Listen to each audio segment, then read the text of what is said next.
더불어민주당 기동민입니다. 주민들 임시생활시설 관련해서요. 많은 기준들이 있을 거라고 생각해요. 적정한 규모가 있어야 될 거고요. 그리고 그 규모 내에는 한 분씩 수용할 수 있는 화장실이라든지 목욕시설 이런 부분들이 있을 수 있는 거냐 따져봐야 될 거고, 이동 동선도 최소화시키는 부분들이 필요할 거고요. 그리고 또 국가시설이어야 되겠죠. 민간시설은 받아들일 수 없을 테니까. 그리고 또 병원과의 접근성, 질본과의 접근성 이런 부분들 다 종합적으로 고려하는 가운데 한 곳이 이제 한두 곳이 선정이 되어질 텐데, 이런 이 종합 관리가 처음에 좀 잘못되었다 저는 이렇게 판단을 합니다. 예를 들어서 애초에 외교부에서 교민들 귀국할 의사가 있느냐라고 처음에 여쭤봤을 때 1월 24일에는 150명이 신청을 했었거든요. 그리고 1월 27일에는 694명이 신청을 하셨습니다. 그리고 지금은 1월 29일, 그러니까 어제자로 720명까지 늘어났다고요. 천안 우정연수원이 검토가 되었던 시기는 1월 24일 150명 정도가 되었기 때문에 그때 검토했었던 거죠. 왜냐하면 단국대 거점병원하고 가깝고 또 질병관리본부하고 20분 정도의 거리가 있으며 1인 1실 기준이고 한 300명가량 수용 가능한 중소규모의 연수원이니까 가능했던 것이에요. 근데 이제 말씀드렸던 것처럼 전세기 희망자가 처음에 한 150명에서 지금 700명이 넘어간 수준이기 때문에 자연스럽게 천안 우정연수원은 적합하지 않은 것입니다. 그래서 천안연수원이 이 선정이 애초에 되었는데 이 주민 반발이 심해지자 아산과 진청을 옮겨갔다 이렇게 얘기하는 것은 사실과 다른 가짜 뉴스에 가까울 공산이 커요. 그러나 그렇다고 하더라도 그 과정 관리를 제대로 하지 못한 정부 당국은 비판을 피할 수가 없다고 보여집니다. 아마 이제 행자부라든지 다른 부처에서 검토가 채 이루어지지 못한 부분들이 섣불리 흘러나가면서 그런 혼란과 갈등을 야기할 수밖에 없었던 것이고, 그런데 이제 이런 사실관계가 충분하게 빨리 국민들한테 설명되어지는 부분이 대단히 중요하다. 당국에서는 그런 부분에 오해와 갈등이 또 다시 발생하지 않도록 심혈을 기울여 달라, 이런 말씀들 먼저 드리고 싶고요. 그럼에도 불구하고 저는 장관님, 그 정부 고위 당국자들 정말 언행 조심하셔야 된다고 생각합니다. 우한 교민들 모셔올 때 처음에는 또 유증상자도 포함된다 이렇게 말씀을 주셨다가 9시간 만에 차관께서 번복하지 않으셨습니까? 잘하고 신속하게 하고 있고, 그리고 한 발짝 앞서 나간 신속 대응을 최선을 다해서 노력하고 있는 것이지만, 한두 가지 문제를 잘못 처리하면 전체 코로나 바이러스에 대한 대책들이 좀 잘못되고 있는 거 아니라는 국민 불신으로 비화될 수 있기 때문에 제가 힘주어 강조드리는 말씀인 거고요. 지금까지 정말 잘해오셨어요. 최선을 다해서 노력해오셨어요. 미진한 부분은 야당 의원님들이 지적하는 부분 달게 받아야 된다고 저는 생각합니다. 다만 이런 부분들이 있습니다. 우한에서 모셔오시는 이 교민들 전체를 임시생활시설에 다 모시는 게 아니라 일본처럼 분산시키는 게 맞지 않느냐. 만약에 그랬으면 우리나라에서 정부는 뭐 하고 있는 거냐, 통합관리해야 되는 거 아니냐라는 비판을 피할 수 없었다고 저는 생각합니다. 고육책인 거죠. 불가피한 선택인 거죠. 그리고 여기 존경하는 신상진 의원님께서는 질병관리본부가 실질적인 통제 컨트롤 타워가 돼야 된다. 저 전적으로 동의합니다. 그런데 또 한쪽에서는 야당 대표님은 뭐라고 그러냐면 청와대 어디 갔냐? 청와대 안 보인다 이렇게 말씀 주시거든요. 그래서 원칙과 중심을 잡는 게 대단히 중요하다는 말씀이에요. 여러 가지 많은 의견이 있을 수 있습니다. 그렇지만 그 의견을 충분히 수렴해서 최종적으로 결정하는 것은 보건복지부와 그리고 질병관리본부다. 유념해 달라 이런 말씀들 드리고 싶고요. 그리고 검역 단계에서 뚫렸다 이런 지적들을 많이 주셨는데, 그럼 예산 이 심의 과정에 지난 4년 동안 보니까 많이 깎였어요. 야당 의원님들 주로는 이제 공무원 증원 이런 부분들이 눈 감을 수 없다 그래가지고 보통 20명 내지 30명씩 막 깎이고 그랬었거든요. 전폭적으로 좀 동의해 주셨으면 좋겠고요.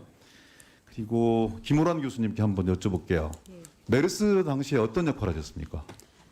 저는 메르스 당시에 대한예방의학회 메르스 위원장을 맡았고, 여러 민관 협의체에서 참여를 했었고, 실제 평택에서 역학조사에 참여하였습니다. 메르스, 사스 이렇게 비교해 봤을 때 지금 신종 코로나 바이러스가 가지고 있는 위험성, 치명성 이런 부분 어느 정도로 평가하십니까?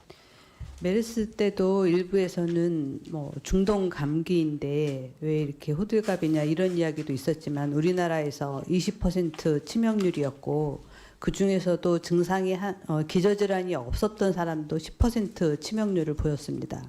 기저질환이 있었던 분들은 30%가 좀 넘었고요. 사스는 우리나라에서는 3명 정도 의심자가 있었지만 확진자는 1명도 없었습니다.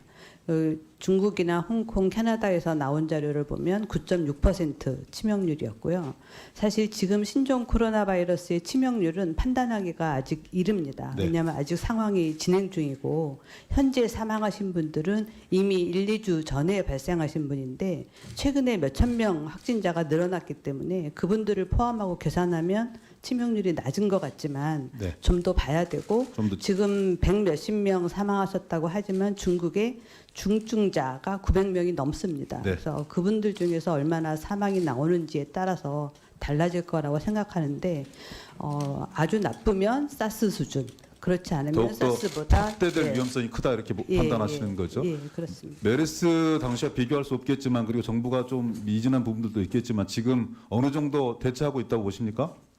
저희가 메르스를 호되게 겪으면서 메르스 전과 후는 달라야 된다라고 보건의료인들 또 질본도 많이 얘기했고 굉장히 많은 부분이 달라졌습니다. 네. 그렇지만 달라진 거가 실행에 옮겨지지 않은 것들도 있습니다. 예. 예를 들면 역학조사관을 충원하기로 하고 법도 바꾸고 인력 TO도 바꿨지만 실제로는 다 뽑지 못했습니다. 네.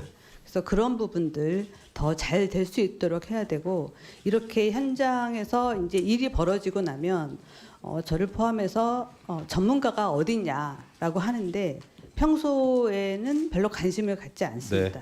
예, 그래서 전문 인력을 양성하는데도 좀 더 평소에도 관심을 가져주셨으면 좋겠습니다. 국회가 더 노력하겠습니다.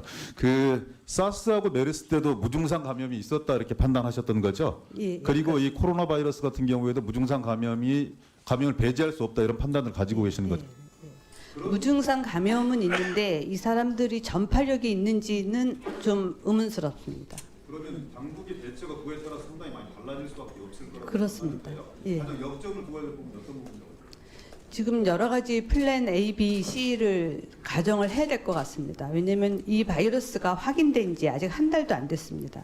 그래서 전 세계 아무도 모릅니다. 이 바이러스가 앞으로 어떤 결과를 보일지. 그래서 당국에서는 대처를 할 때 우리가 알고 있는 수준에서 굉장히 약할 때 그리고 정말로 무증상 감염자도 다 확산시킬 수 있는 아주 강한 경우일 때 어떻게 할지 여러 가지 플랜을 세우셔야 될 것 같고요. 아직 우리나라에서는 무증상 감염자가 전파를 하고 있는 것 같이 보이지는 않지만 계속 들어오고 있기 때문에 그 부분을 염두에 둬서 준비는 필요하다고 생각합니다.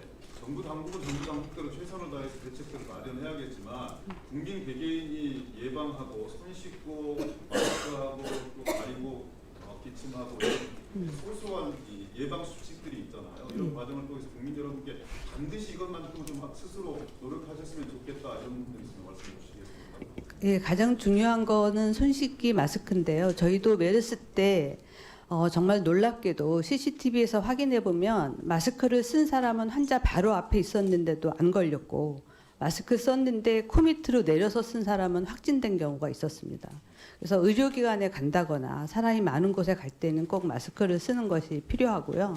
그 외의 예방 수칙은 알고는 다 계실 텐데 실행을 안 하는 게 문제입니다. 손 씻을 곳을 많이 마련하는 것도 필요할 것으로 생각합니다.